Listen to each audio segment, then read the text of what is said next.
बीते कई दिनों से पड़ रही कड़ाके की ठंड से जीसस लिविंग फाउंडेशन जरूरतमंद बेघर लोगों के लिए राहत का फरिश्ता बनकर सामने आई है। कुरुक्षेत्र के पलवल रोड और नई अनाज मंडी स्थित झुग्गी झोपड़ियों में जरूरतमंद लोगों को संस्था ने सर्दी के गर्म कपड़े और जूते वितरित किए हैं। उल्लेखनीय है कि इस क्षेत्र के लोग कूड़ा बीनने और लोगों के घरों में सफाई का काम करते हैं। हालात ये है कि इनके लिए 2 वक्त का खाना जुटाना भी मुश्किल है। ऐसे में जीसस लिविंग फाउंडेशन सर्दी में ठिठुरते इन लोगों के लिए रहमत का फरिश्ता बनकर सामने आई। संस्था ने सैकड़ों लोगों को सर्दी के गर्म कपड़े वितरित किए हैं। सेवा कार्यों में जुटे लोगों की अगुवाई कर रहे जीसस लिविंग फाउंडेशन के संस्थापक एवं अध्यक्ष पास्टर वी.एम. जोसेफ ने बताया कि फाउंडेशन जरूरतमंद लोगों की भलाई और कल्याण के लिए समर्पित है।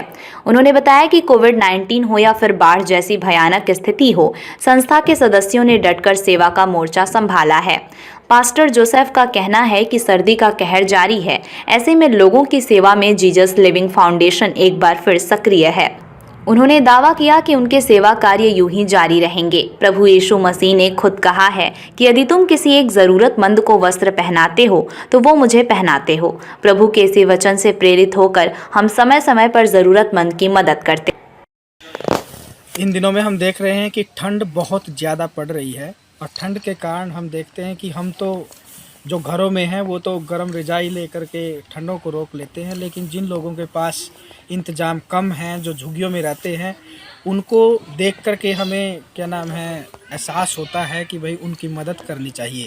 जीसस लिविंग फाउंडेशन इस बार ही नहीं, हर साल की तरह इस बार भी गरीबों की मदद के लिए गर्म कपड़े वितरित कर रही है और जिनको ज़रूरत है उनकी मदद पहुंचा रही है।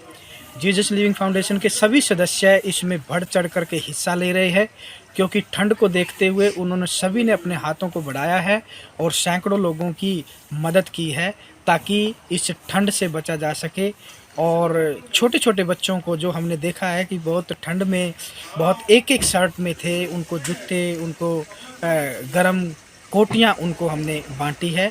और हम समझते हैं कि ये यीशु मसीह के द्वारा जो कहे गए शब्द है, यीशु ने कहा है कि अगर तुम किसी ज़रूरतमंद को, किसी गरीब को, एक जन को कोई कपड़े पहनाते हो तो वो स्वयं प्रभु यीशु मसीह कहते हैं कि वो मेरे लिए करते हो। तो इसी वचन से प्रेरित होकर के हम समय समय पर इस प्रकार का सहायक कार्य हम करते रहते हैं। और मैं आपसे भी आह्वान करता हूँ, किसी 10 बंदे की अगर नहीं कर सकते, एक की तो आप कर सकते हैं। किसी एक व्यक्ति की मदद करें, एक कोट किसी को पहना दें, किसी एक ज़रूरतमंद को जूते आप पहना दें, तो ये बड़ी मदद उनकी होगी। और हम जानते हैं परमेश्वर इससे आपसे, आपके इस कार्य से आनंदित होगा।